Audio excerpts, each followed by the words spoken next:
Welcome back, y'all talk. Y'all know it's me, Big T, already back with another one. Got another great one right here. We got my boy Archon. Yes, sir, man. How you doing? How you doing? I am great, man. It's we took a little bit to get this finally set up and scheduled, but we here now. That's what matters. Hell That's what yeah, hell matters, yeah. man. So what's the story behind your name, man?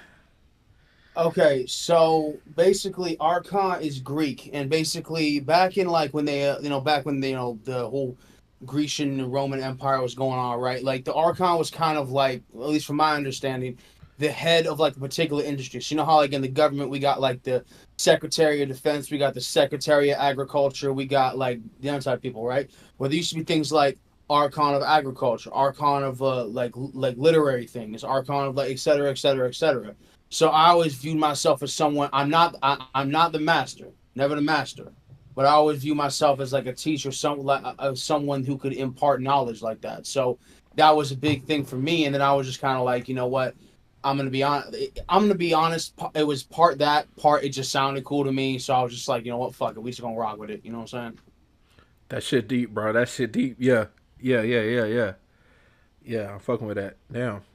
Okay, that's something I've never heard before. Um, I like the Greek idea. Hell yeah. uh, Dang, since we talk about Greek mythology shit and like the man, I gotta you know what this might be cool to you. Um, Now go ahead. my actual name, I say Big T, but my actual and artist name, is Tier. Well, Okay. it's Oh, that's fire. yeah, yeah, What the? That's yeah, hard. yeah. That's That's what my mama hard. named me. Yeah. Hell yeah, bro. That's. I'm not gonna hold you. I'm not gonna hold you. I'm a little bit jealous. That's hard. I'm trying to find other people named Tier. I feel like I'm the only one. Everybody be No, naming no, bands named Tier and shit. no. Hey, trust me. That's a good thing because when it comes down to copywriting yo shit, boom. Bro, there's a Is clothing brand spelled Tyr. I should get my money worth. that's what I'm saying, bro. Like, goddamn. I should hit them up. Like, I think personally, I don't wear what y'all have, but I think y'all still deserve to slide me something for free. No, Just saying. that's. I'd be like, look. Let me get the whole collection. We can keep it out of court at least for the next 3 years. All right, Right. like we good. Then we'll renew the contracts later.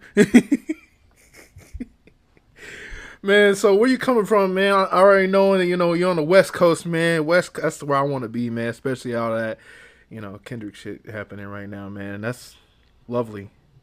Oh yeah, no, most definitely. So I'm originally from Monterey, California. Lived there for about 26 years. Moved down here, well, probably 26, 27 years. Moved down here in 2022. Um, and I just been kind of rocking. I've been just rocking in LA for a while. Um, yeah, I mean that's pretty much it. I haven't really lived anywhere else. I've moved down here to go to music school.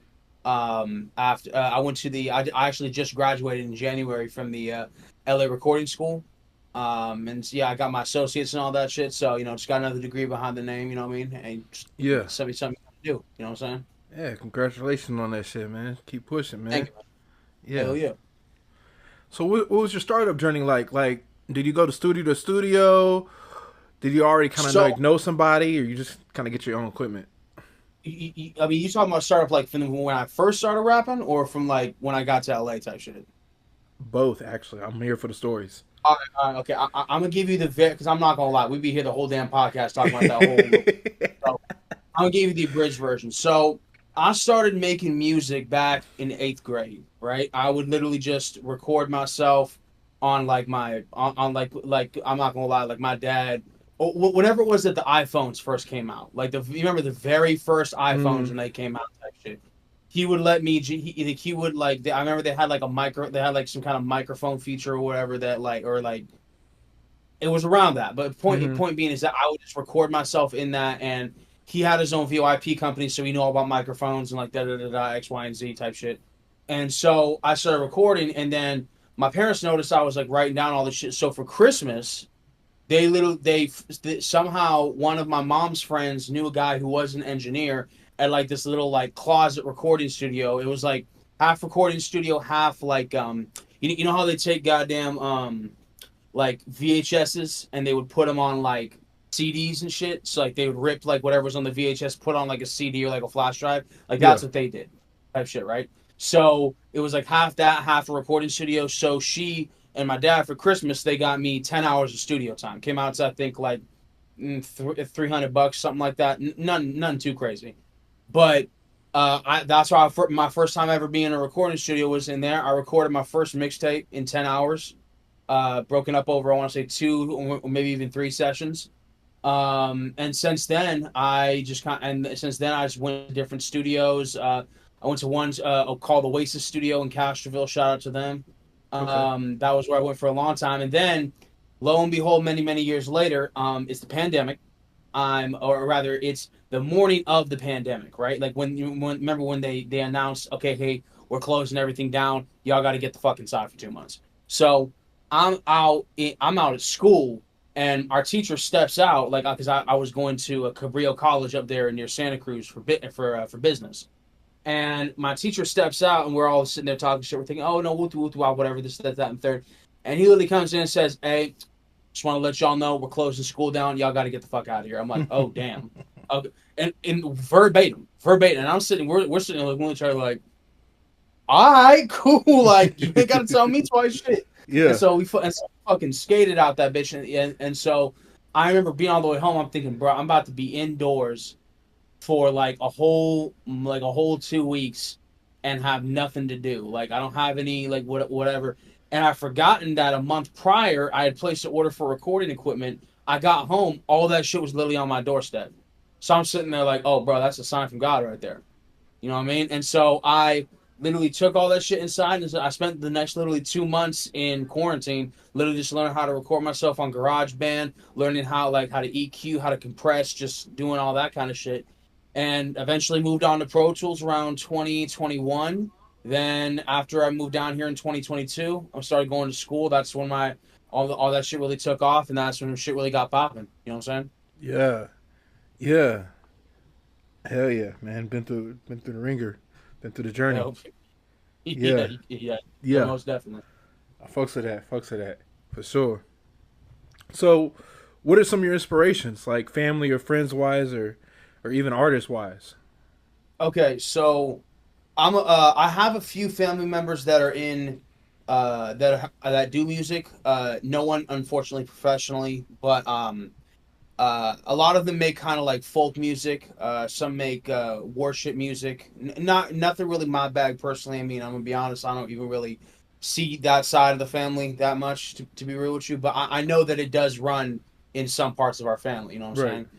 But as far as like my inspirations go, I would have to say I take inspiration from different people for different things. So as far as like my style goes, I'd say it's like with me, it's like if you slap Freddie Gibbs and Mac Miller together and combined them, that would be me. Like I'm very big on riding pockets of beats. I'm very Yeah. big on like I'm very big on pushing the boundary, kind of just doing things beyond what I consider to be normal a little bit. You know what I'm saying? Now as far as like my mentality, I kind of try to look at everything like kind of like how Master P and Nipsey would.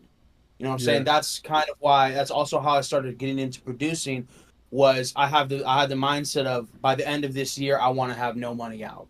Meaning I don't want to pay anyone for a damn thing that I could do myself. Goes everything from songwriting to engineering to writing to distribution to to whatever. I don't want a single dollar if I can help it to go to anyone else when it's something I could be doing myself. And so far I've been successful at it. So we'll see. Yeah. Keep that shit up, man. For sure. Yeah, Damn. 100%. And when you hit me with that Freddie Gibbs, Mac Miller, I'm just kind of like thinking about some of the songs I heard. I'm like, now I see it. Now I see You know it. what I'm saying? Like just a little bit. You know what I'm Yeah. saying? Yeah. Had to get it right. That was an interesting cup of tea right there. To cup different flavors. So like, okay, yeah, Oh yeah, I'm gonna be real with you. If you'd have asked me what artists I like, it's easier to literally tell you ones I don't like because I listen to so much different stuff. Like I listen to I like listening to like I like listening to regular shit. I like drug dealer rap. I like luxury rap. I like I like horrorcore type shit. I literally like everything under the sun. Like Yeah, it's all about how it's presented to you. You know what I'm exactly. saying? Like you know, like it's not. I'm not even against country rap or even EDM rap or anything like that. Like Hey, if it can Shabusi bang, killing it. you feel me? And there's so much talent hidden in those areas, but I feel like people write it off as it's like, oh, it's not the purest form of whatever. It's like, yeah, it probably isn't the purest form, but that doesn't mean you still can't enjoy it. I still like it. Would I ever make it? Probably not, but you know, it's still good to me. Right. I agree. I had a. I mean, this is what brought me to this. My love for music. I've always had music surrounded. Family wise, I think a lot of us, you know, grew up that way where most of our family members just kind of had different tastes of music, so that's always Mm. around us. So that kind of can influence us to want to turn down a path to something music related, No, 100%, 100%. and we got to have appreciation. We got as we grow, we learn to understand the appreciation for all forms of art. That's very true. That is very fucking true. Very true. Which it took me a minute to figure that out, but I figured it out, and it helped me in the long run. It's helping me in the long run with that Yeah, shit. no, I can definitely agree with that. Like I was a very I'm not going to hold you for a period of time. I was one of those lyrical miracle spiritual kind of guys, especially back in high school type shit. Mm-hmm. Like, but as what really brought me out of that was getting to experience being around and you know, opening up for artists from the Bay Area Mm-hmm. and doing all that. Like I've opened up for Mozzie, I Am Sue, I even opened up for Ray Wow. Shremmerd at their peak, like in 2014, like damn near at their peak. You know what I'm saying? Like, and that was a wild experience. Yeah. That was. But point being is that as an artist, I feel like if you want to break out of your thing, it's not just you can't just listen to new stuff. You can't just you can't just try to make new you can't just try to even off rip just try to make new stuff. You got to be around people who have been in that environment for a Mm-hmm. while and pick up game and soak up game from them because otherwise, what you're doing, like you could do it, but it's not gonna feel right and it's not gonna feel authentic. You know what I'm Yeah. saying? And now this more is kind of connecting with you. I get told by people like, I'm not gonna cut this part either. I'm talking to y'all No, people. What's up? I get told by people to be like, don't talk about yourself too much. Like, it don't hurt. That's how you connect. You yeah, know. exactly. But what I want to say is because I'm doing music myself and I'm working on dropping a couple songs myself. But even I got a couple people like that where I had to get around them and they had different kind of styles, different kind of flows, but they're like closest homies to me. So that I used to be stuck in an era of old school rap, like 90s and 80s, and just that's the type of beats I would always want to hop on until I started gradually figuring my lane out, figuring out what sounds good. Now I kind of started finding all my beats. I'm like, shit, yeah, that's where I'm at. Yeah, no, you know exactly. I'm I know I'm the exact same way.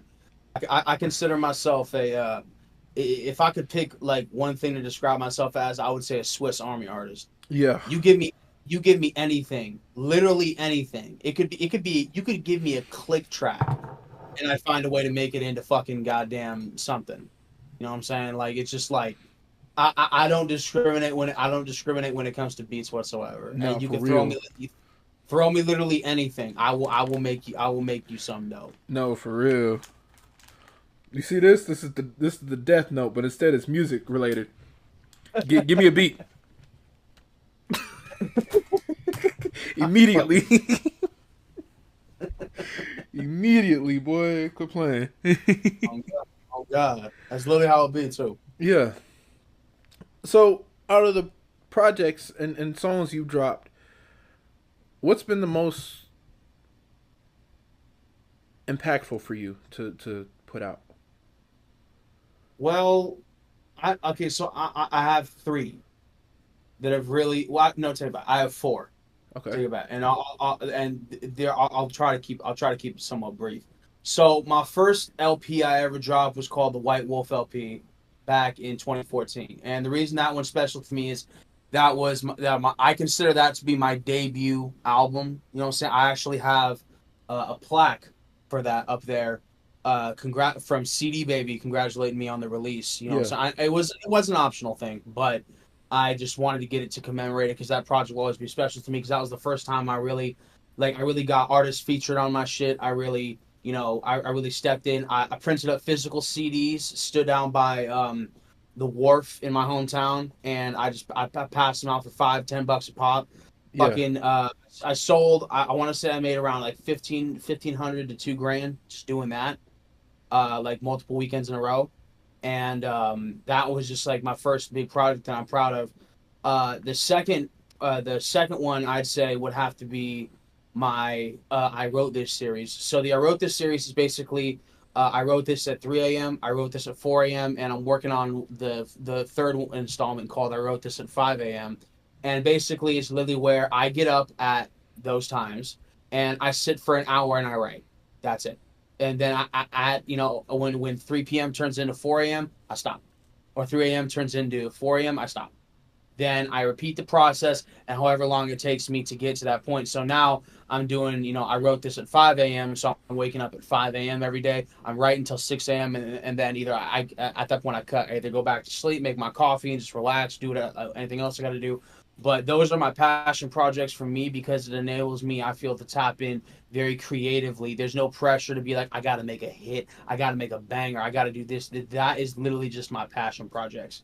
Now, yes, as far as now, my last album, Swan, was also very special to me because that was the first album that I fully engineered by myself. I fully put it out. I made some of the beats on there, and I fully put that out by myself. I engineered everything. No one helped me with that. It was just all me trying to do the best with what I had at the moment, and that's why that one's very special to me.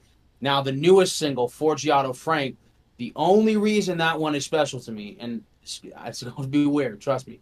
The only reason that one is special to me is that through my entire, almost 10, I'd say 10, 12 years of making music, that is the first time I've ever liked my voice on a record. Ever. Throughout any feature I've done, throughout any song I've dropped, that's the first time I've ever liked my voice on a record. I felt Ever. that one. You know what I'm saying? It's just like, and for me, that was monumental because I think that, like, I don't want to sit here and say, like, I found my lane, but if anything, I found how I can make myself sound good, how I can like it, and therefore how I know how to, excuse me, almost, I have a blueprint now Mm, that I can move forward with. So next time I'm thinking in this space creatively where I'm like, oh, you know what, I don't like this. Thinking, hey, maybe I just don't like how my voice sounds, and that's why I'm getting stonewalled. right. See what I'm saying? Type shit. And with that too, we you know on the next track we try to, or even sometimes we might go back to that track. We Mm, try to figure out how we can re-deliver our voice on that track. mm. Facts, That facts. would be a good way to look at that. To Mm, go back, try to figure out a new delivery, new path. Maybe there's something you're missing. Maybe that, and you're learning. You're still with music. You learn your voice. You learn your vocal cords every true. day, every second. Very true. Very true. And speaking of vocal cords, is there any like thing you do to like exercise your vocals? No, not at all. I literally just like if there is, let me think. Like I don't consider it a vocal exercise, but I do have a warm up that I every time before I enter a studio session, I take a quarter-mile walk. It's not it's not anything specific having to do with my vocal cords, but every time I do, I feel like it gets me centered. It gets and sometimes I'll like when I'm on there, like I'll talk to someone, or I'll just be like on the phone with like my mom or like my fiance or something like that, and just be like chopping it up and just really being like, hey, like da da da da, like whatever. But for me, it's just more all about like once I find my center like that, and I feel like okay, you know what, I'm in a place where I can go and do this to the best of my ability. Then that's when I'm like, okay, cool. But the other, there's no specific vocal warm ups or exercises. Like I think I should get into that at some point, but right now I'm there's other things I'm focused on, to be perfectly honest. I definitely get that. Definitely get that. Yeah. Now, sometimes people say, this is a very reoccurring question in the music Mm-hmm. industry. Would you rather be independent or under a label? 100% independent. Now, I won't deny that. Here's the thing: people, and this is my opinion and something I've observed throughout the entire process. So here's the thing: even though I might not be a huge fan of him personally, the one thing that I'm assuming you're familiar with who Russ is, right? Yes. So one thing that he said that always stuck out to me was the reason he got such a good deal and he was able to get such a big deal for his first deal was because he had the leverage. You know what I'm saying? Now, at a certain point, though, this is where I disagree with him. At a certain point, you got to look at the leverage you have and use that leverage to get you even more leverage. So for example, right? Like when I first got in, like my end goal for everything is I want to own my own record label and I want to do it right. I don't want to do it the way these other record labels do it. I don't want to do it where my only focus and only goal is literally just how much can we milk these artists for whatever. I want to do Right. it the correct. You know what I'm saying? So for me, it's just like when people ask me like the independent or label question, I kind of look at it as like, okay, what leverage do I have to even talk to a label in the first place, right? Or what other than distribution, what could they give me that I don't already have myself? Now, if I'm already having all that myself and I'm independent, I can go make a deal separately of a label to go get distribution. The only different I'd say the only two differences between like a real independent artist and a major label would just be distribution and marketing. Because I mean, if you really think about it, like, okay, yeah, it might take a lot of work, but you can organize your own tour. It might take a lot of work, you know what I'm saying? But you can put an album out through distribution. I know, Empire in the Bay Area is very friendly and very and somewhat easy to work with when it comes to getting giving distribution deals, and that's a lot of Mm-hmm. artists do is they build their own label and then they go to straight they bypass the labels and then they go strictly to a distribution hub. You know what I'm saying? And if they're popping enough, it just the ball keeps rolling. Right. But I definitely think that being as independent as you can until you are in a position where you can negotiate all the terms of your contract with the label is the way to go. I'm not sitting here saying that I would never sign to a label because you never know what the future may hold. But at the same time, you got to look at it as like, what can they really give me that I can't do for myself right now, or that I couldn't do for myself if I put in some more work. Yeah. You know what I'm saying? On that part, I think it definitely has to, you know, it has to balance out for both parties. You know. Yeah, no, 100%, 100%. On the part of owning a label, label history wise, like I personally, my opinion, I think the best labels out there right now. That's probably the best as structured as it's going to be as of now. It's definitely Dreamville. Mm. Um, and I want to say the early years of TDE. The early years, I'd say TDE up until Kendrick left right? because I'd I'm gonna say be honest. 2017 at the latest. Yeah, I might even take it a step further because right around when Kendrick departed, that's when SZA was starting to jump up. You know what I'm saying? And SZA made TDE a lot of fucking money. I'm gonna tell you that right now. SZA made TDE a fuck ton of money, and I think that I would agree with you in the sense that their earlier years were their golden years. You know they what I'm saying? they were just the goal with, and that's why I also say Dreamville too right now because the way they're structured, it's like a family.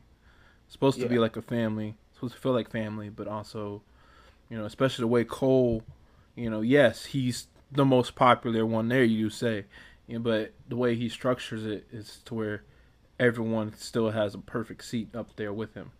And exactly. and Exactly. it doesn't feel unfair to everybody. Yeah, no, He 100%, 100%. he leads but he also levels with them like Mm. a father figure to them. I can see that. I can see that. So family. I mean, Yeah, there you go. this what this yard talk shit is too. Is family for real. Hell yeah. That's what I'm doing. That's why getting all these connections with different artists, man. And even people that join the team that part of the family. Hell yeah. This is what we Hell do. yeah. Mean this shit. Hell yeah. So, what's your writing process? Okay. So usually it's I try to knock out at least one verse or a verse or a hook or a mix every day.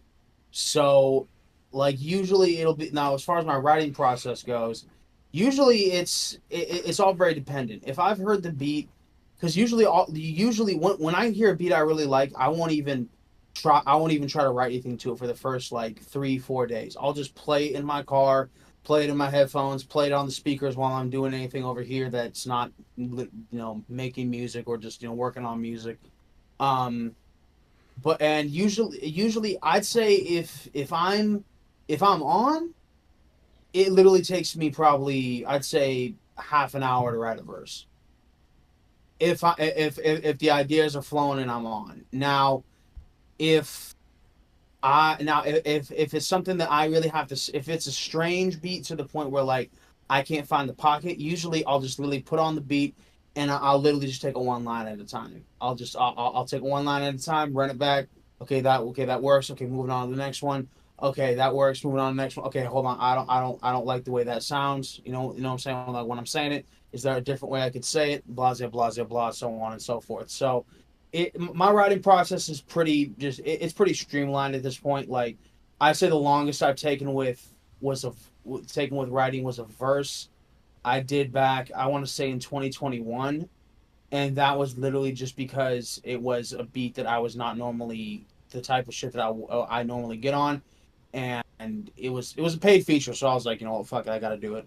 So that took me about an hour and a half. That was probably the longest time I've ever taken to write. Now, I don't like doing rewrites, so I very occasionally go back and do rewrites, but I don't make that a habit. So for the most part, I'd say anywhere on average, I'd say anywhere between half an hour and like let's say 50 minutes. That would be probably the average. Okay. Yeah. Yeah. I think. I mean, most of what you said pretty much all go around for most people. Yeah, yeah, yeah. Most definitely. Most definitely. So, what's been like your major feedback from every time you drop a song, or what have you gotten the most feedback from? So one of my okay, so I'd say like my biggest song that I have dropped to this date was Money on My Mind. It was I don't remember the God, I don't remember who the producer was.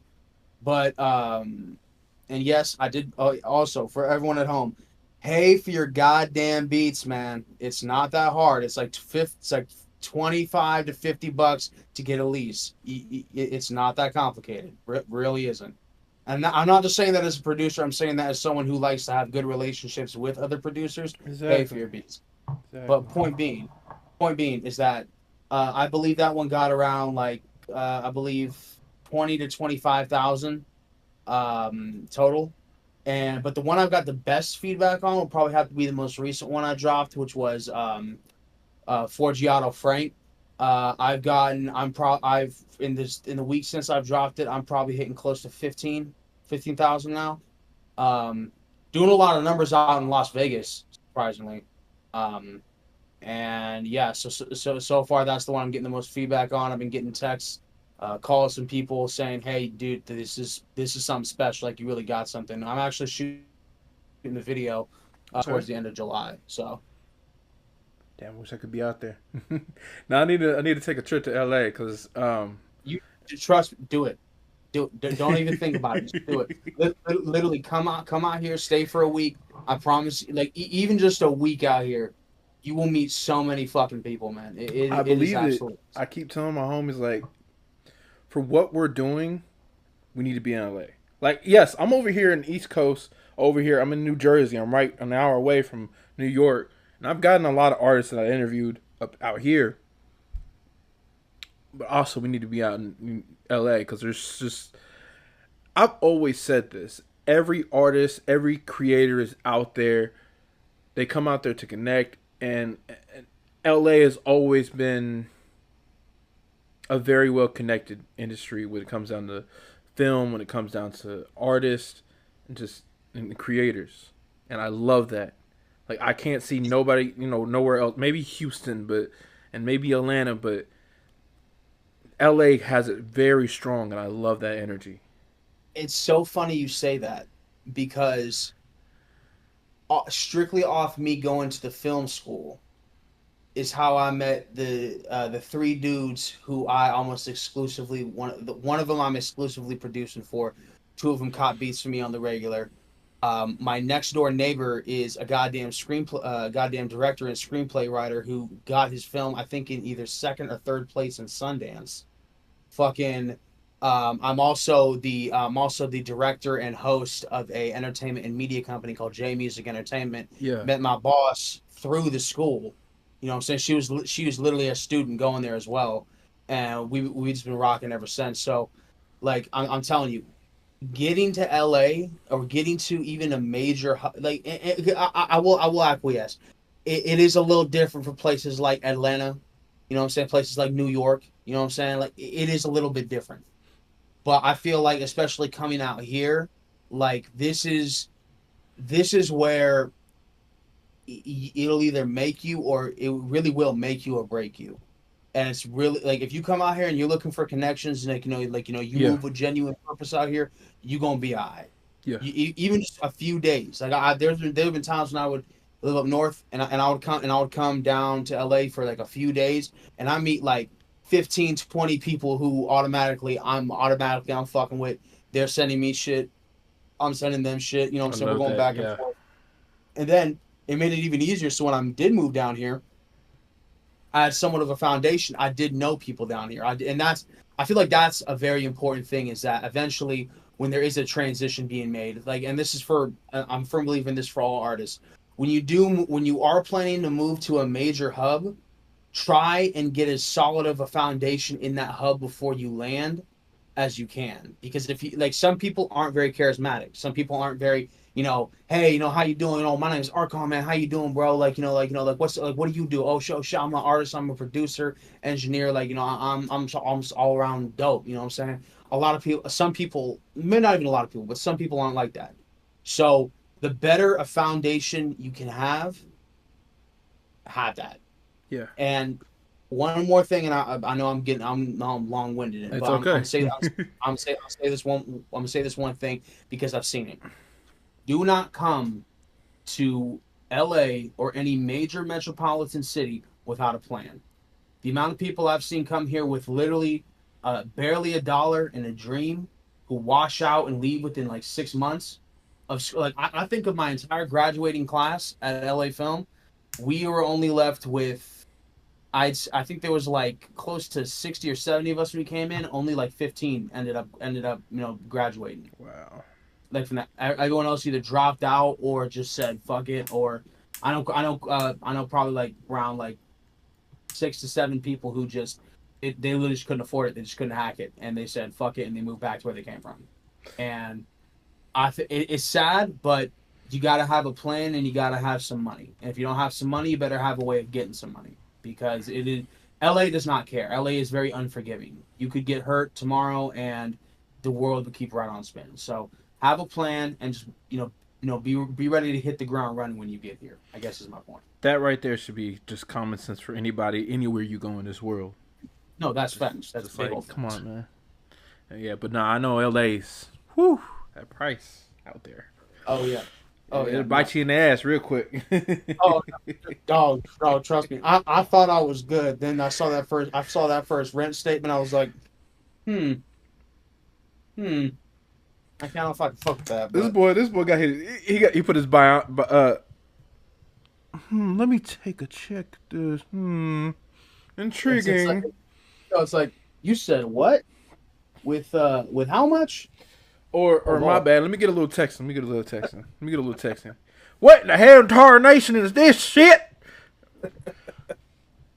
Nah, hit him with that ATL big boy, like looking at paper like, I know that ain't who I think it is. I know that ain't who I think it is. No, for real. Now, I mean, this little, backstory on the way I started this shit. Now, it's not just backstory, guys. When y'all listen to this, it's to kind of take y'all back to what we are about, what we want to inspire upon people. That's the main story of me going to tell this to remind y'all what's up.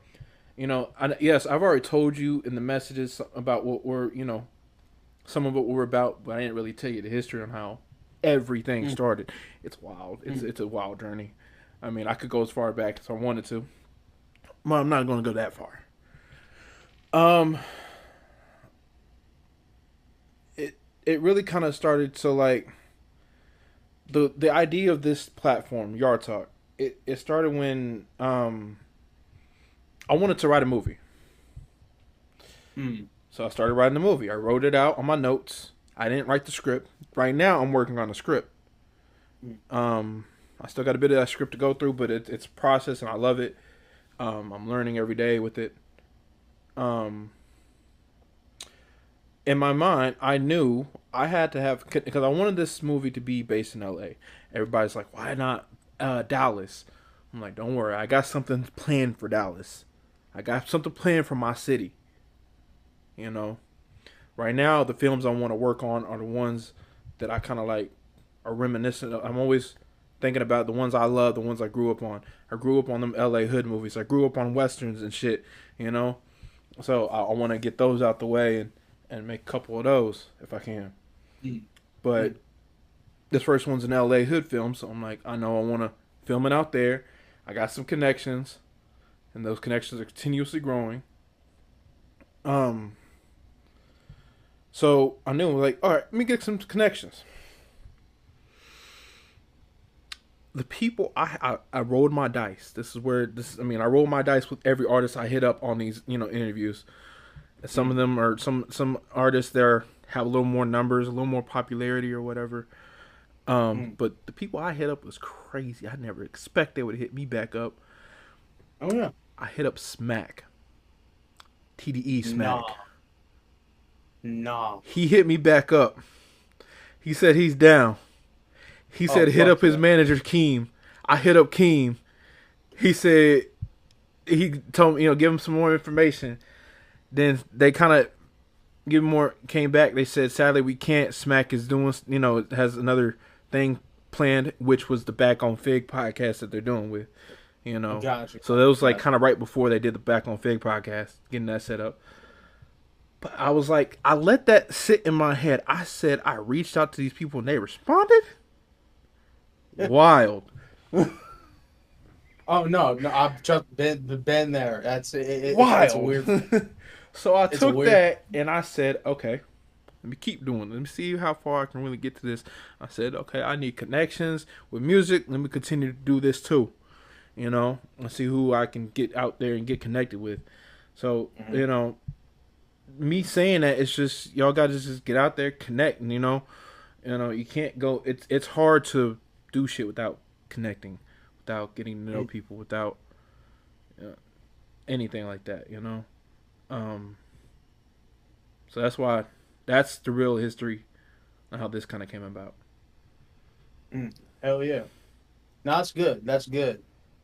And it's good that you made that connection because there's a lot of people that would have got to that point and they wouldn't have made that connection. They wouldn't have jumped from what you still want to do and pivoted to doing this type shit. And I think that story speaks to a very big proponent of what it takes to be successful in this shit.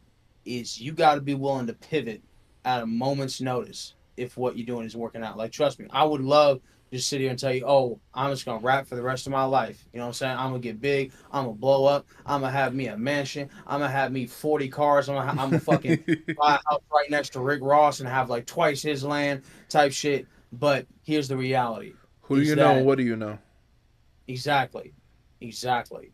The reality is that you need to be someone who wears many hats. You either need to wear, the more people you have on the team, the less hats you have to wear. But for someone like me, I like to wear all the hats because I know that if it come down to it, someone say like, so okay, for instance, with how I operate and how I write, if you pay me for a feature, I have a 24-hour turnaround time. You give me, if I'm not currently in the studio, of course, then it's like I'll literally just do it right then and there, be done with it. But I have a 24-hour turnaround time. So you pay me for a feature or for, whatever. You want me to talk shit on your intro, whatever, I don't care.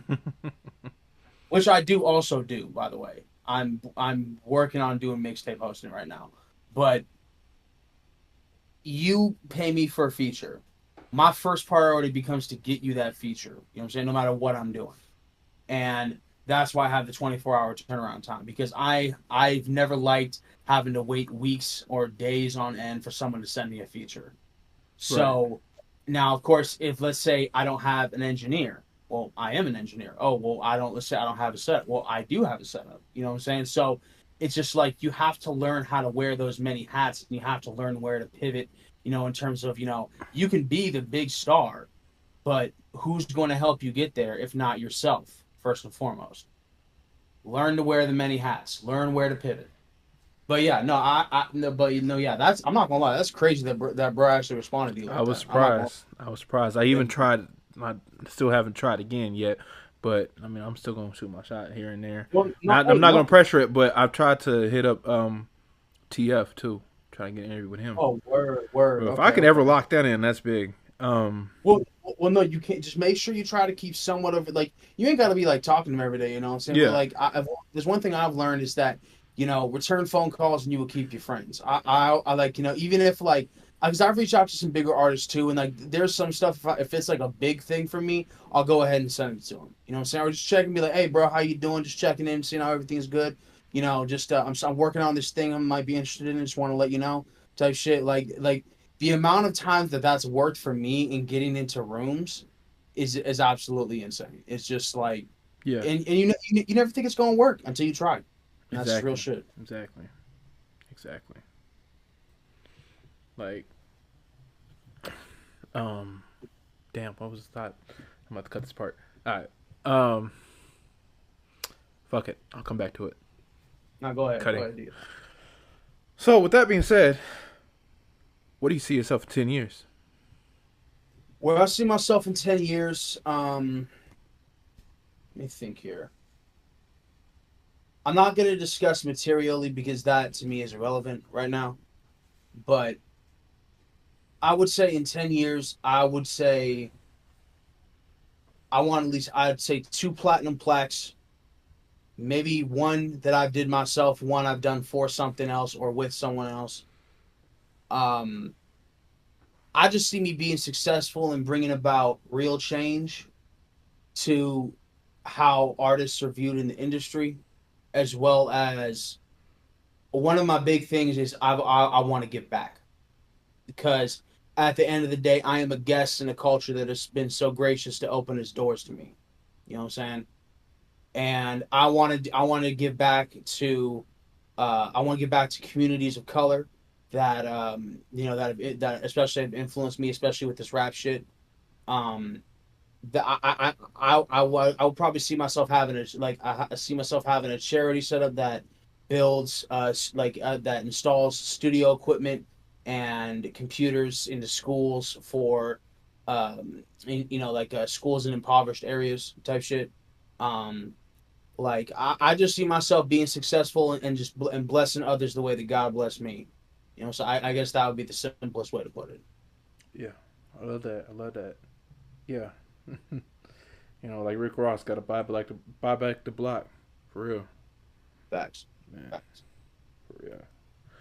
So we're gonna take a little advertisement right here. Go And ahead. with Go that ahead. being said, what I want to say for this advertisement is honestly, I want y'all to let y'all know about our upcoming website, clothing website for our parent company, which I also control.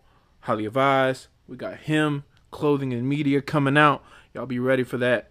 when that commercial advertisement drops, we're gonna start actually putting in commercials into our interviews and videos. Hell yeah. Y'all stay tuned for that. So you already know. Now we continue with the questions. What would you say is your strengths and weaknesses when it comes down I'd to say my music? big, I'd say my biggest strength when it comes to when it comes to this music shit in general would definitely have to be just like I'm down. You want to get in the studio at fucking 2 p.m. and rock till fucking 6 a.m. I'm down. You want to fucking like you want to go out on Hollywood Boulevard and pass out flyers. I'm down. I'm not above doing something that's going to get me in a position to where I don't have to do that thing again, or to where it's going to make me better. I'd say another strength is just basically my. I'd say it's also my ability to. I'm not a credit hog, right? Because I know there's a lot of people out there like, who like I mean like you like I've experienced this where it's like you'll be in the studio with someone and they'll like they'll be like, oh, like let me get this idea, or they'll give you an idea and you'll be like, okay, hey, that could work, and then you execute that idea, and then they'd be like, hey, so how about breaking me off something for their percent? That's not me. I will freely give you advice. I will freely, you know, program a pattern on your drums. I will freely do X, Y, and Z. I don't ask for money. I just ask for credit. You know what I'm saying? Give credit where credit's due. You know what I'm saying? Like I'm not the kind of guy who's like, you know what? Oh, we need to work out these percentages beforehand. We need to, we need to, get this money right beforehand. Now, in certain areas and in certain rooms, yes, I am like that, but only because I have to be. But when it comes to in general, I don't. I'm not like I've given away more beats than I've sold, just because I would rather see that beat turn into something beautiful and collect my money on the back end versus charging up front and making an artist who's already probably working on a tight budget have to think about, oh, whatever, because it's like, okay, let's say artist A asked me, like, hey, yo, bro, can I get a beat? You know what I'm saying? And I'm like, okay, cool. The exclusive license is fucking $500. Like, I'm gonna be real, like, I ain't got it. I could say, you know what? Fuck it. Can't fuck with you. Like, I need my money. Or you can just purchase a lease. Or let's say I give it to him, the song blows up, and I'm like, you know what? Give me my 50% publishing and give me a point on the song, or however many points on the song. If that song blows up, fucking goes like Billboard top fucking 10, I'm getting paid. I'm getting Right. paid big dollars. You know what I'm saying? Not astronomical, but still big dollars. Now, as far as weaknesses goes, I'd say I how do I put this? I don't take my music as serious as I take other people's music. So it's like if if let's say my inbox gets hit literally while we're doing this interview. Let's say my inbox gets hit with like 10 feature requests, right? I'm gonna spend the next 24 hours banging out those 10 features and get them sent off. Now, if I were to say, "Hey, I'm dropping this song. I have nothing done on it, and there's no song. Beat hasn't even been made yet or selected," and I'm saying I'm dropping a song in a month. Knowing myself, I'm probably going to start something else and work on other things, and then get to that song like at the last minute. And that's probably my biggest weakness, is that I won't say I'm not gonna sit here and say I'm a procrastinator, but my focus when it comes to dealing with multiple projects could be improved. And I think that would be my biggest weakness as far as this music shit goes. Also, I'm gonna be real. I'm too nice, and not nice. Well, I mean, I am nice when it comes to this rap shit. Don't get me fucked up. But like, I'm a little too understanding, a little too. Oh yeah, everyone deserves a second chance. Like, not to say if you fuck with my money, I'm giving you a second chance, but like, it's like canceling sessions, giving me excuses. I'm a very understanding guy because I know people go through life and shit. So, but at the same time, I feel like at certain times it's hard for me to tell, like, hey, this is this person being like real genuine like that, or is he just trying to take advantage of the fact that he knows I'm a nice dude? You know what I'm saying? But that's just something that comes with time and experience. So Right. Right. Hopefully, I don't know if you're as nice as J. Cole when he waited that long ass time for NBA YoungBoy to show up. Oh, no, like I'm gonna be honest. It's just like the whole conversation we're having about leverage. Look, listen. You pay me $20 an hour to engineer for you. You better be on time in the studio, ready to go, whatever. You're paying me fucking like 60 to $100 an hour. You want to show up late? Cool. You want to bring people? Cool. I'm good. You want to do Playboy Cardi ad libs in the microphone for 8 hours straight while I record it? Cool. Because I'm getting paid. You know what I'm saying? Like, look, money talks.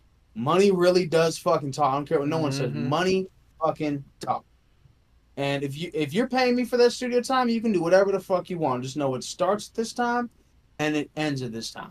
Yeah, You know what I'm bro. saying? Now, if you contact me beforehand, you know what I'm saying, be like, hey bro, like, real shit. I might be like an hour late. Can we push it back? And I don't have a conflict. I don't see why not. It's really not that big. I'm not an asshole to the point I'm be like, oh nah, bro, like I cancel your whole session. But it's like if there's no communication, then yeah, sorry.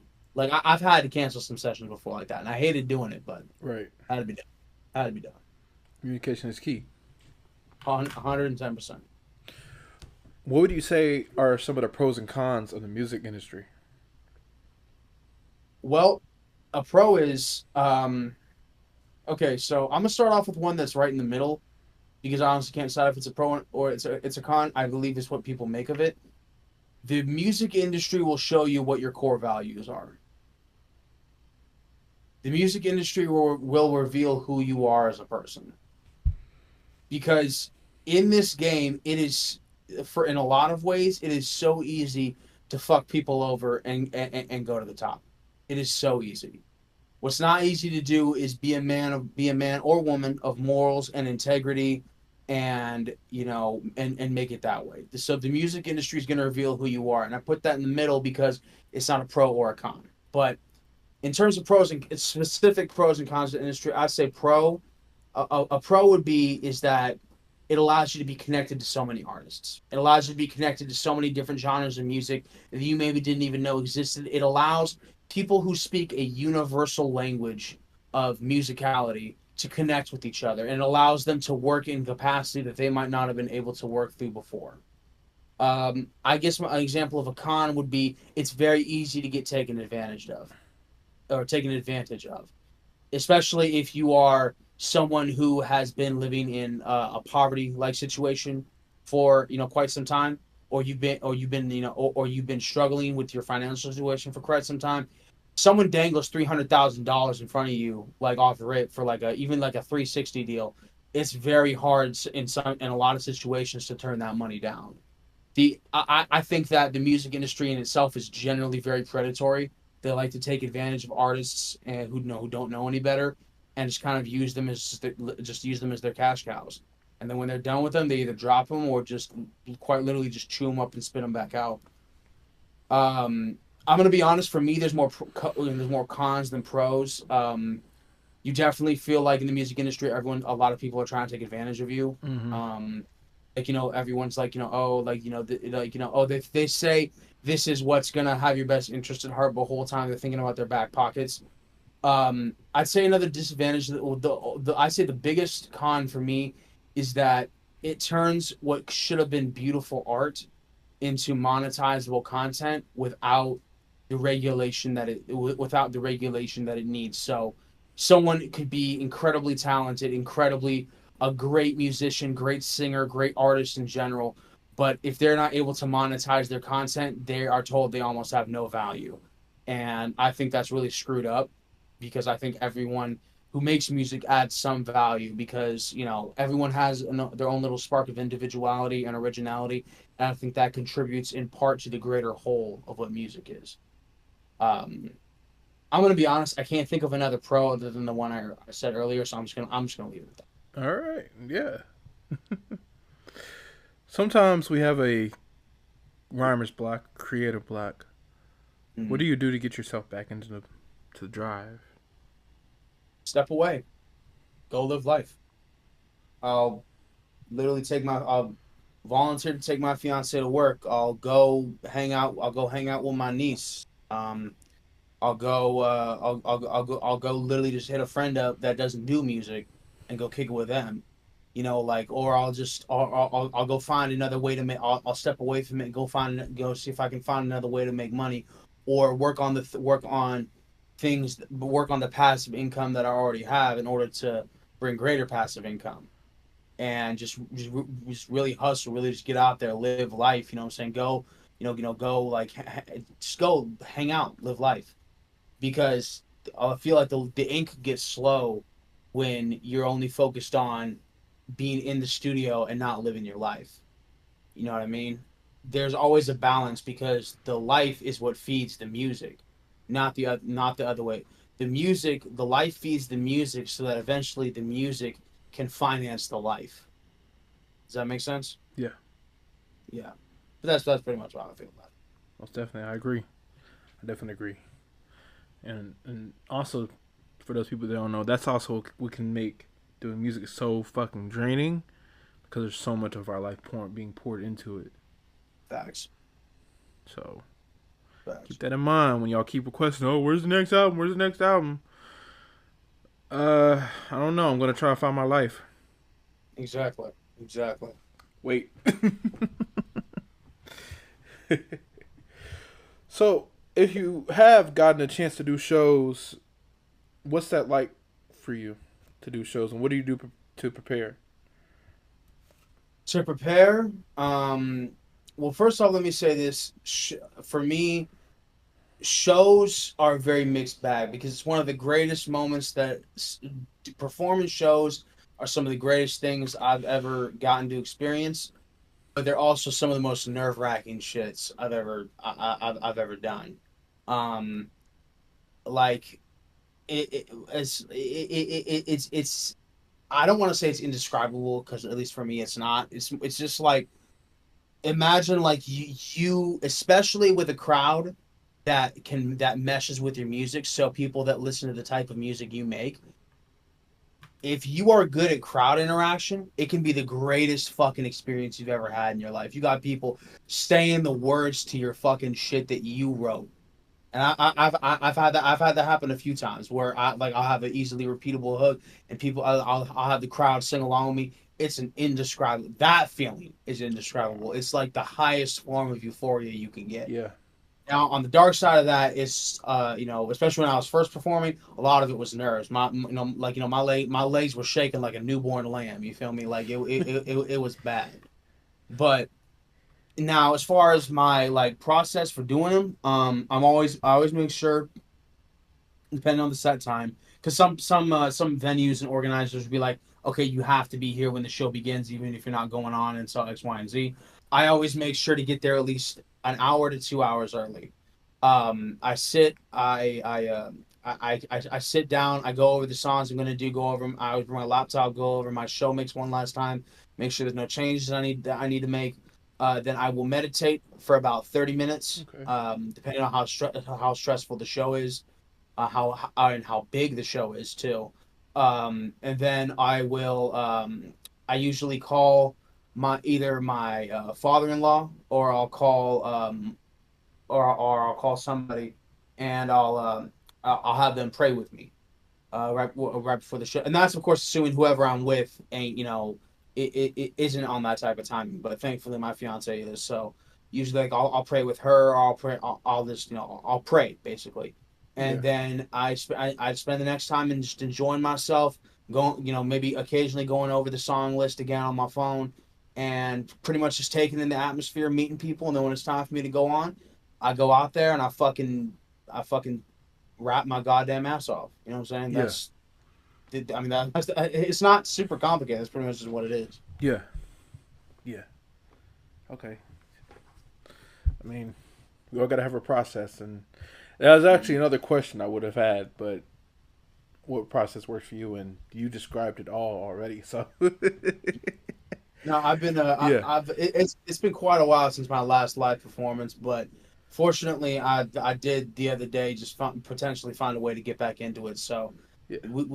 There's going to be some live performances for me in 2024. Just know that. But I'm trying to get to a point where I can do them comfortably without having to worry about certain factors are getting taken advantage of. But we'll see. Okay. We'll see. What's been the best advice given to you? Now, this doesn't have to necessarily just relate to music, but it can if you want it to. Okay. Um,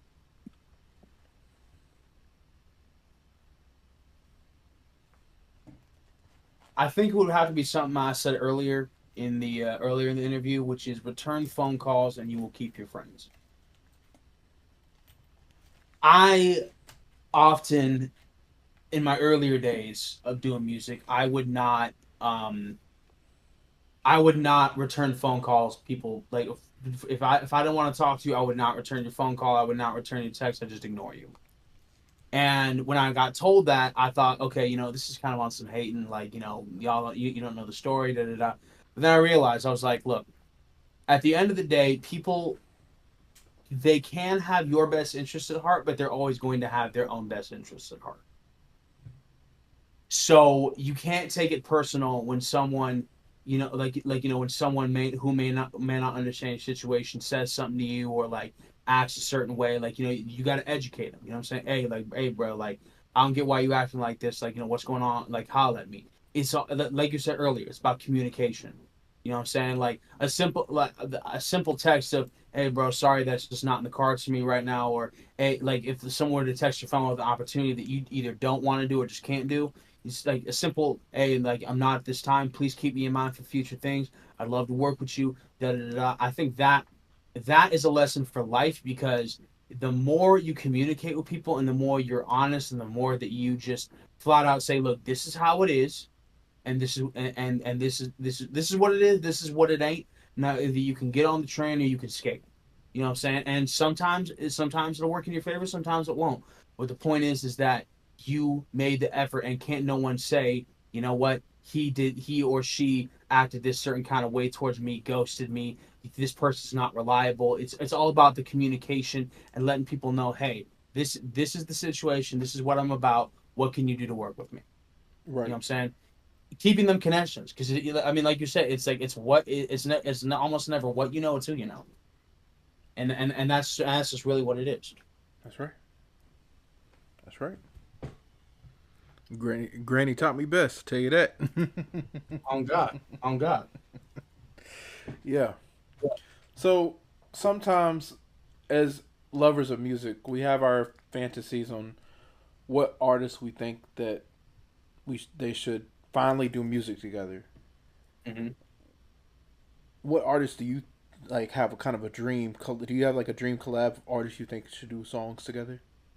You're talking about artists working with each other versus artists working with me. Yeah. Okay. Artists who work with each other. Let's see. Um, Ironically, two of the people who I would want to work together are dead. Um, Let me Who see. would those be I still? I would still love to know. No, fair enough. I'm just gonna use the live ones for the sake. I'd like to see. I'm gonna be honest. I still want to see the Kendrick and Cole tape. I still do want to see that, even though I know the odds of it happening now are probably very, very slim. But I still do want to see that. I'd probably like to see. I don't know. My mom. I just want to say, my mom Oh, hates. I have drained her of Kendrick because I love Kendrick. He's my favorite artist. I have drained her. Apparently, if I'm obsessed with it, she's your average watcher of shows and movies and average listener. You know, she'll listen to it. She don't want to talk about it though. She'll watch it. She don't want to talk about it. She don't want to over talk about it. I love talking about it. It's what I do. hell yeah, me too. Kendrick Sorry about that. saved Cole. He told Q. Q told Cole, Yeah, back have a out, bro. conversation. Yep, yep. That was the No, realest but shit. That was the realest nigga shit. no, no. Hey, I am not. I am not gonna lie to you. That was great because like I mean, it really showed you like at the end of it that Kendrick. Sorry, I was putting my notifications on silent. Happens. Um, but like what I really liked about that was like that to me felt like an OG call. That felt like the king sent a message, pretty much like it's like some old school fucking medieval shit. The king sent a messenger and was like, "Hey yo, this this ain't the funk you want, bruh. Like like this ain't even it between between this is between me and him, and I'm gonna do foul ass shit to this dude, I don't want you catching and fire. I don't want you to get involved. This is pretty much from what I gleaned of it. Pretty much Q was telling Cole, this is your chance to get out before things get ugly. And Dot is extending you this professional courtesy of saying, "I fuck with you, but I will not hesitate to go after you if you want to keep going to war because I'm going to war with him right now." Exactly. And Cole was like, "Say no more, say no more. Like I'm good. Let me go fucking ride my. Let me just go ride my bike in New York. I'm good." Right. I just want to state, people out there, y'all clearly don't know. I'm just gonna finish that off with the Kendrick beef conversation with Drake.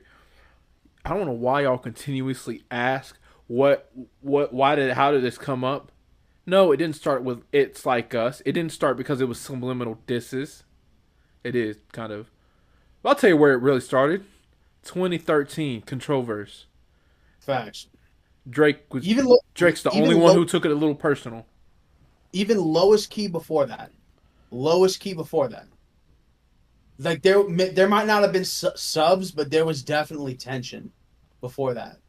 Because which I'm still surprised that I'm honestly low key thinking that there's even been tension since GKMC.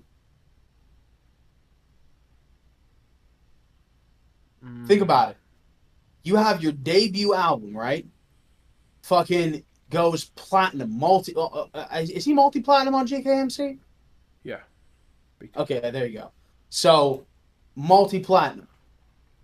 You get one of the biggest artists in the I'll even say up and coming, one of the biggest up and coming artists in the world at that time on your shit. You're considered one of the West Coast most elite artists slash MCs. You never work with dude again. What did you see, and why don't you want to work with him again? Since then, think about it. Like really think about it. As someone, Kendrick ain't new to the industry at that point. Kendrick is already working under Dre. He's already released projects. He's always doing shit. You get one Drake feature and never work with him again. Why? There's some more What information happened? that's not being talked about yet. Hold on. You know what I'm saying? What happened during that time period? What did you see? No, when he said, what did he say in was it? Oh God, what was it? Was it Euphoria where he said, don't tell no lies about me, and I won't tell no truths about Yeah. you." Yeah. That basically sounds like if you that's basically saying, I have dirt. You don't come at me with anything false. I won't reveal what I know. But and that's what I'm saying. Think about it. Yes, Kendrick and Cole never dropped their tape, but especially with how big Drake was becoming. And what was the song that Kendrick and Drake did on GKMC? Right, Yeah. Poetic Justice. Yeah. Great fucking song. Why was there never more? Mm. I'm saying like some one of the Twitter detectives or TikTok detectives has to do some investigating into this shit, because to me, and I get it, if he sensed that Drake was a phony off the rip like that, Yeah. okay, cool. But given all the shit that's happened in the beef, all the information that's come out, all the fucking things that are being revealed even currently, I think there's more to it than that. Yeah. But anyway, moving on. Yeah.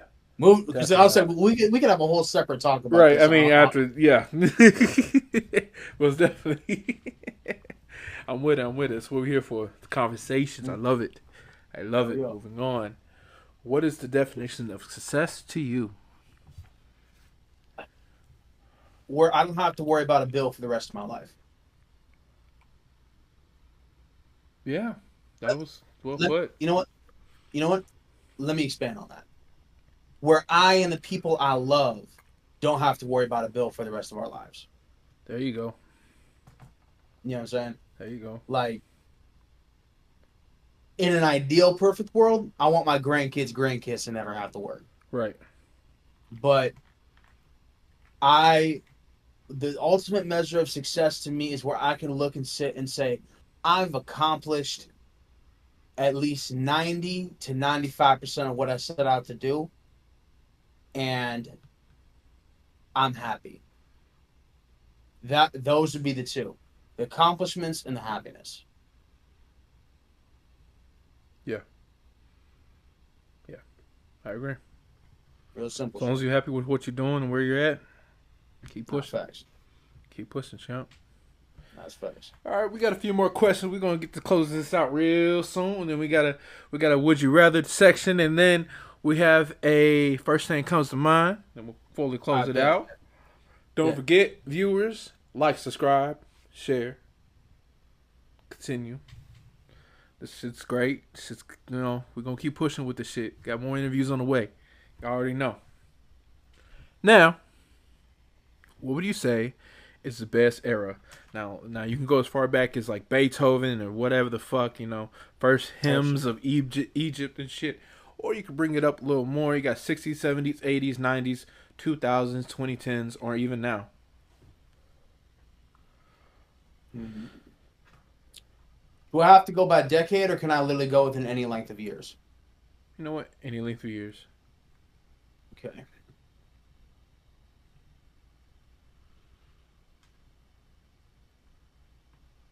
I'm gonna give you two. Okay. Because I'm gonna be honest, I can't pick between the two. I get that. The 1990 to 1999. Okay. And 2013, specifically the middle of 2013, so like July 2013 to 2019. And the reason I say both of those is because the first one is what I consider to be the golden age of hip hop, obviously. Yeah.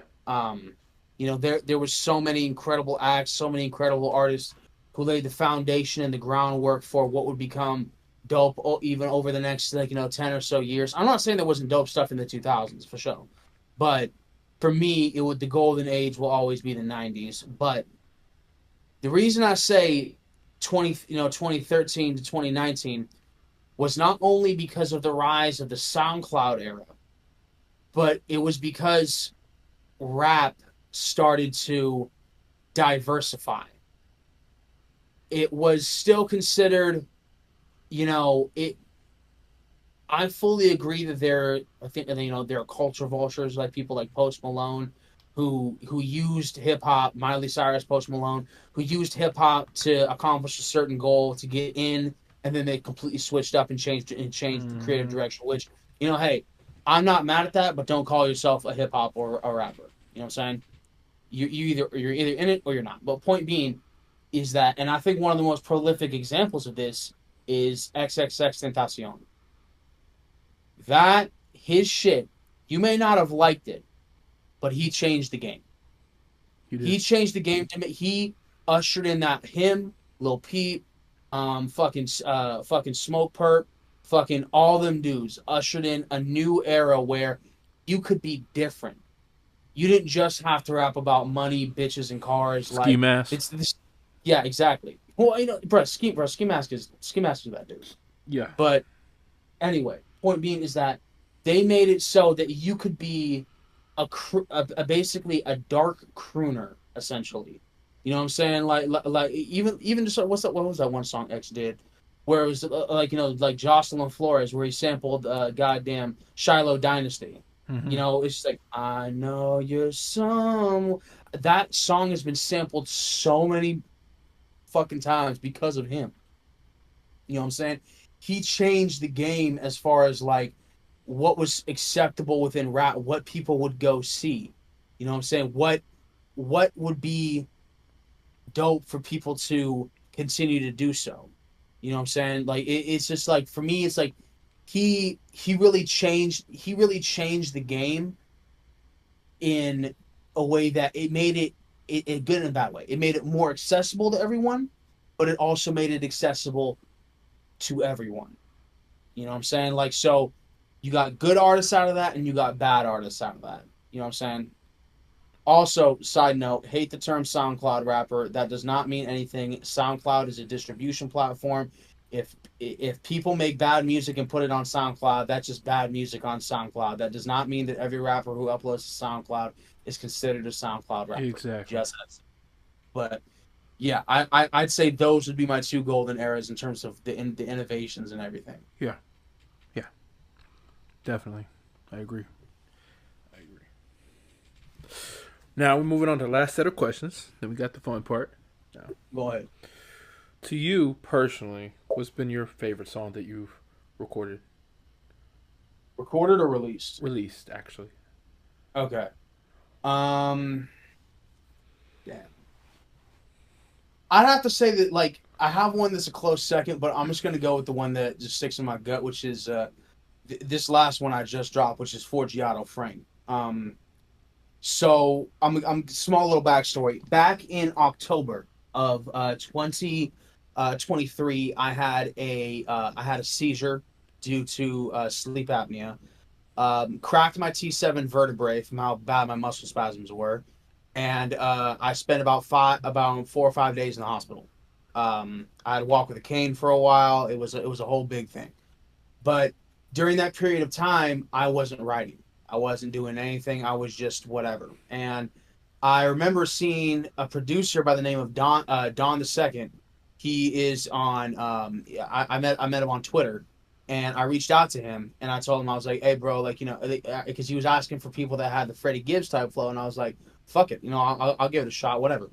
And he ended up sending me that beat along with a bunch of others. I selected it. I wrote out the whole song to it, sent it back to him. Said it was going to be on a compilation. Never happened. Ended up reaching back out to him at like a later date, and I was like, you know what, bro, I need to drop something. I have this song. I just need the permissions. And so I reached back out to him. I was like, yo, bro, like, well, we know what's good. Like, I want to get the beat off you. What are we doing? He's like, all right, cool, bet. Sent me an invoice a few days later, paid that bitch, and then I remember I mastered it, and I remember just sitting back there thinking like, I remember because also with this song, right, and with my accident where where I got fucked up, I've always considered myself somewhat atheist my whole life. Like I don't know if I believe in God or like Protestant ain't the right word. It's agnostic. There we go. And like I'd be like I don't know if there is a God. Like whatever. And that whole experience really brought me closer to God. And so when I recorded the song, when I uploaded it to distribution platforms, I remember this very vividly. I called my fiance in there. I said, baby, come sit down. And I remember we prayed for like 15, 20 minutes straight. And we, I said, I want to do something with this song. I want this song to do something. And it did. And every time I listen to that song, I enjoy it. I think it's fun. I think I had a great time making that record. I think it's super dope. Personally, I think it's definitely my favorite song. But I also think it stands for something deeper, as in the point where I kind of fell in love with music again, and that's why it's my favorite song. Okay. Yeah. Yeah. Shit hit. That shit hit deep. Shit Hell hits yeah! deep. Hell yeah! Yeah. What's the most popular song for everybody else? What most people tend to go to? I definitely say, well, as of right now, it would definitely be Forgiato Frank. As of like right now, in terms of Okay. like all my other stuff. There used to be one on White Wolf LP called, well, there still is, but the one on White Wolf LP called "Preparing for the Glory." There was one on my Lemon Hay, on my one of my EPs called Lemon Haze, called Backwoods and Carlos Rossi. That one was pretty well received. Just various little singles throughout. Nothing too crazy. I'd say the most love I've ever gotten so far has been on Forgiato Frank. Okay. Yeah. Yeah. Okay. So moving on. Last two questions. Okay. If you didn't do music, what do you think it would be? I would be an attorney. I wanted to be a defense attorney when I was a little kid, and once I saw how many years of school that would take, I said, "Hell no." But it's always a possibility. You never know what else could happen. I make it big. I decide I want to do something. I want shit. Kim Kardashian can do it, man. I can do it too. Shit. So if I ever get in like my Snoop Dogg kind of case, you got me? I got you, man. I got you. I ain't gotta worry about nothing. Woo! I'm out of there. Deuces. On God. On God. Bail posted immediately. Fuck right. So, are there any local artists you want to shout out, or anyone you know? Absolutely, absolutely. All right. So first off, I want to give a shout out to my boy Hunter Mill Nova of 100 Mill ENT. He doing real big shit out here in LA. I promise you, if you pay attention to LA, you gonna hear about him in the next 6 months. I promise you that. Shout out to J Music Entertainment, Karima J, the boss lady, always got love for you. Shout out to Veli Montana, you know what I'm saying? Really doing his thing out there. Diddy K, Driz, who else we got? We got Zay Suave. Honestly, we got a whole bunch of, we got Mystic the Misfit, a whole bunch of dope artists out here in LA, just really, really doing their thing, really putting on. And it's really just a beautiful thing to see. I mean, I'm going to be real. The amount of people I want to shout out, we'd be here for another fucking hour right. At least. It's all good. So I'm just going to leave it at that. Yeah. So, of course, everyone knows. Remember, like, subscribe. Y'all already know everybody we shout out. Links in the description. Check them out. Check him. Check my boy Archon out, man. Y'all already know. Like, come on, y'all know the drill. Check me out. Check my co-host out. Check all of us out. Platform keep continuously growing. We got that website on the way. Moving on. So we got Would You Rather. Would You Rather. All right. Let's see. We'll see what we got here. Would you rather be locked in a room listening to SpongeBob's laughter for a week, or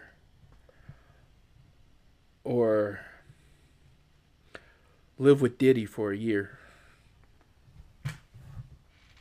The fuck kind of would you rather, man? SpongeBob, man. What kind of fucking question is that? Man, what? Yeah, guys. No Diddy. We've been saying that out here. No Diddy. Stop playing with me. Yeah. Okay. Yeah. I had one. God bro. Damn. Yeah. Ew, shit. Woo. Ask me no question like that, man. What's wrong with you? Shit. Talking about some Diddy. Shit. Next thing, would you rather share a cell with him or R. Kelly? And the answer is no. Yo, that's wild. That's wild. Yeah, no, I would. For the record, I would choose SpongeBob, 110%. You're just gonna come out like Joker. It's okay. You're more than likely gonna be laughing all the time. Oh yeah, on God. I would do that anyway. So hey, problem solved. Yeah. Would you rather get high off a Sharpie or high off gasoline?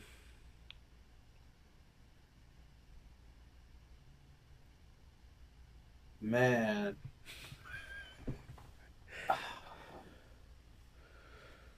If I had to, it would be a Sharpie. If I absolutely had to, because look, I knew kids who sniff glue, you know what I'm saying? And I knew kids who sniff gasoline, and let me tell you something. Like, one of the kids who sniffed glue is literally a lawyer in San Francisco right now. He's doing pretty damn well for himself. So as long as it's not the gasoline, I think I'll be straight. You know what I'm saying? Like, I did that one time when I was young. It kind of got up my nose and I had to sniff it out real quick. I was young as hell, bro. I was in the gasoline tank. Oh, shit. So well, see, that explains it. No, I'm playing. No, yeah, but Sharpie, 100%.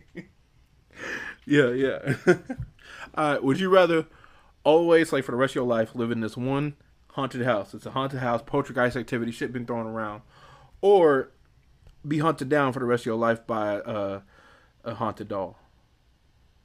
A haunted dog. Doll. Doll. How fast did the doll move? As fast as dolls can move. Well, you're not giving me. I mean, like, what are we talking? All Are we right, talking all right. So Chucky or Ted, Chucky Ted kind of doll, or Conjuring. Okay, so Chucky. Trying Probably the Chucky or Ted. Yeah, I feel Here's like the thing. If it ain't the Chucky and the Ted or the Ted is physical, I can do something about that to physically move that. I can't do nothing about fucking the nun standing in the corner with her fucking wide ass smile. She gonna look at me like, I'm gonna be like, "Yep, time to wrap it up. I'm out." I feel like at the point in time, like you're just gonna be casually doing a show, and you're just gonna be like, about average time for him to come up on stage trying to kill me. Now you just kind of play it off like it's part of the show. Yeah, no, exactly. I mean, like, in that exact situation, though, I think what I literally would do is literally just find some way to capture him and just literally shoot him off into space. Because now, if I really want to be smart about it, okay, I'm going to shorten this long-winded explanation the best I can.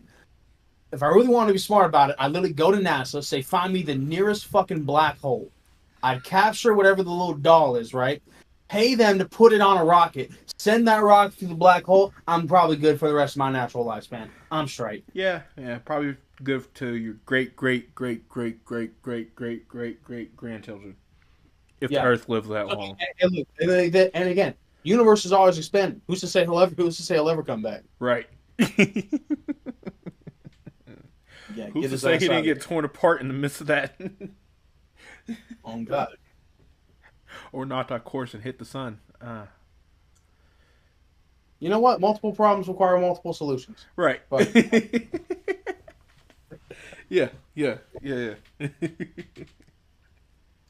Would you rather live in a storage room, like storage locker, how that people do, or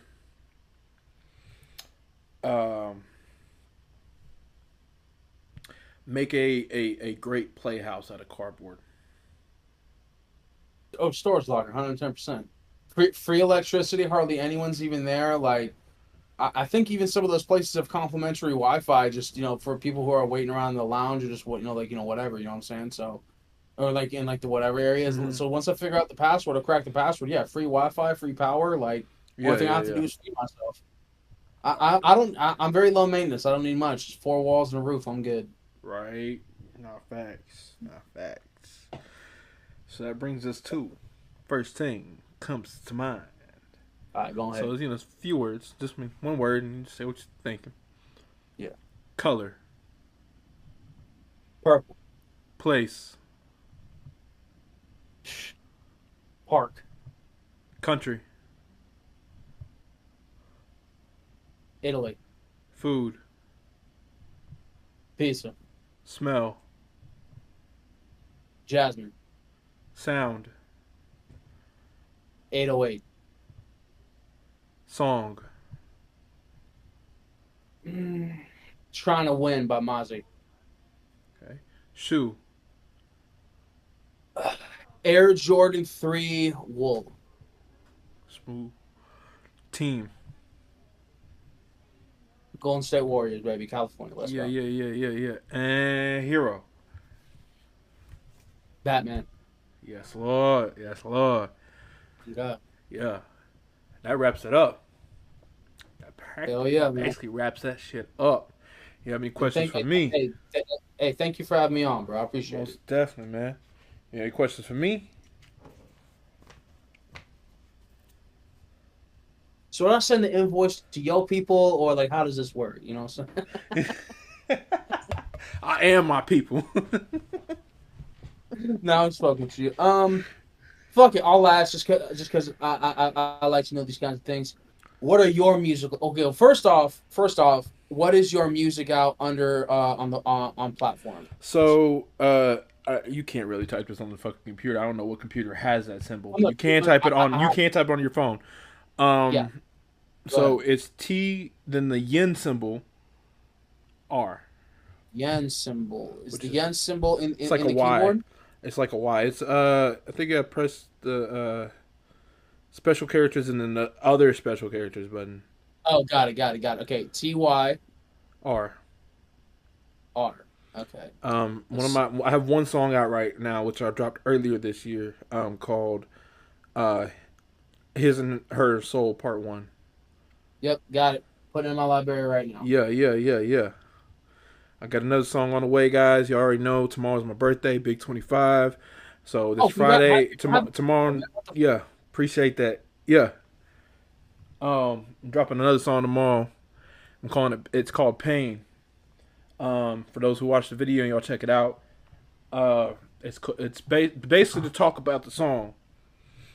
Uh, Pain is about, you know, when it comes out to our family, we all have our issues, and sometimes those issues get harder when a certain family is lost. You know, a grandmother, a mother, a brother, a sister. You know, things become more difficult within the family because you lost a family member.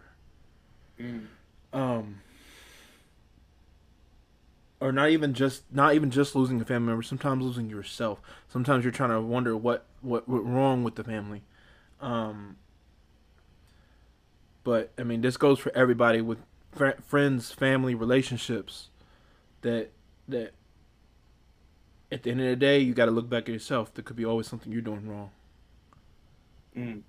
So I mean, that the only way this works together is with everybody cooperating, everybody doing their, having their role and their part, and everything working. You know, Mm. Mm. everybody's a moving piece, and that's how everybody can continue to grow. If one piece isn't moving correctly, shit will get a little funky. Hell yeah. You know, everything goes both ways. So that's what the song "Pain's" about. But Hell yeah. most songs I write, I kind of leave the interpretation too sometimes to the listener. Mm.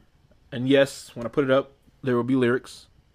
So the Hell yeah. lyrics as you join along, that always helps me to understand the music I listen to.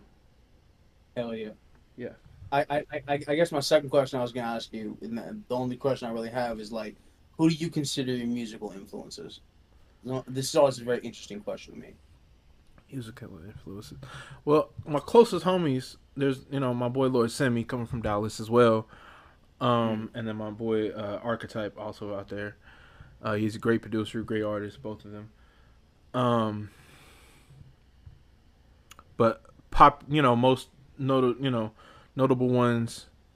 I mean, if I had top five, Kendrick, Q, Met the Man, Ice Cube, um, Andre 3000. Actually, I'm Mm. gonna replace that Schoolboy Q with Lil Wayne. I can respect that. I can respect that. I like that. I like that. I'm not gonna lie. Like I used to be like I'm not gonna cap to you. Like I used to not that I never fucked with Wayne. You know what I'm saying? But like I didn't really listen to any like I listened to his features. I didn't really listen to any of his projects until like I'd say midway through 2013, 20 like 20 between 2013 2014 is when I really started to get into Wayne, and I was like, you know what? I can respect what this man do. And then after seeing his recording process, I was like, oh, okay, he's special. He's special. Most definitely. No, Fun fact, which I spoke on the first, the last interview recently. Well, I say first because it's the first interview of our year two of this platform. This is the second interview of the year two of this platform. mm-hmm. Um, but fun fact, which I repeated on there, about Lil Wayne. Every project he's ever dropped has sold over 100,000. Oh yeah, Every that's longevity. project. That's longevity. That's fucking longevity right there. God damn. Not one project has gone under 100,000. That's wild. I'm not gonna lie. That's crazy. That's crazy. I'm like, Oh, hey, bruh. Hey, I was gonna say before we get off, and you can cut it if you want, but Yeah. you want me to tell you that story that I told you I was saving for the podcast? But that one dude, what he called me? Yeah. Before we do, then let's go ahead and close this out. I bet. Go ahead. So there y'all have it. My boy Archon, me Big T. Y'all already know what to do. Like, subscribe, share, everything in the description. Stay tuned. Deuces. So,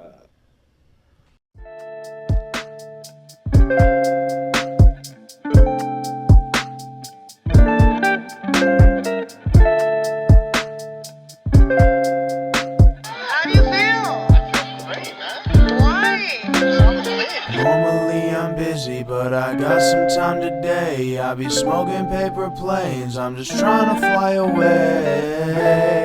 Trying to fly away, trying to fly away. I don't even know what's going on. And I've been smoking good weed, I be puffing on tricks, you know what I mean. I been sipping nice tea, chillin' with the team, but you ain't got what I be smoking on, and that's a fact. Say you got the best dope, but it's all cap. Rolling up a backwood, hit it with the wax. I don't count no L's, man, I count stacks. But I be feeling cloud nine right now.